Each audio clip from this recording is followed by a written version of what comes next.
کتابی که همه سطرش امید خلق املا کرد، حقیقت را، عدالت را عزیز و دست بالا کرد.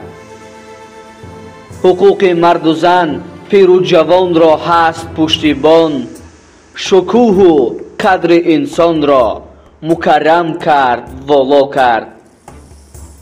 حمایتگر به شأن و اعتبار ماست این قانون، کفیل امن و آسایش و کار ماست این قانون. نشان وحدت تاجیک، ستون پایه ملت، مقدس حجت تقدیر ساز و مایه دولت. همه در سایه هر سطر آن داریم آسایش، ز حرف اوست ما را در همه جا شهرت و سولت.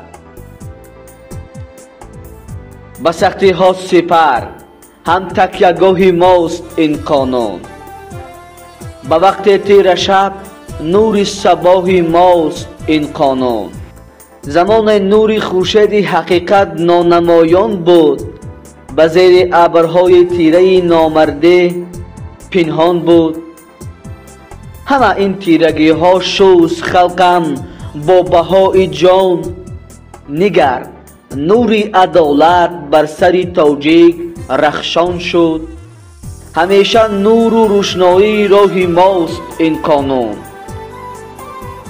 به هر یک مشکلی پشت و پناه ماست این قانون. به هر باب و به هر سطرش همه حمد و درود داریم، بباید احترام بر این کتاب پاک خود آریم. در آن ثبت است ارزش‌های بالا قدر انسان‌ها، به قانون مقدس ما سر تعظیم فرو داریم. کتاب بخت ملت همه شعار ماست این قانون، نشان از شوکت و اوج و برار ماست این قانون. همیشه از پی آبادی و اعمار دولت باش، نگهدارنده نام و نشان ملت باش.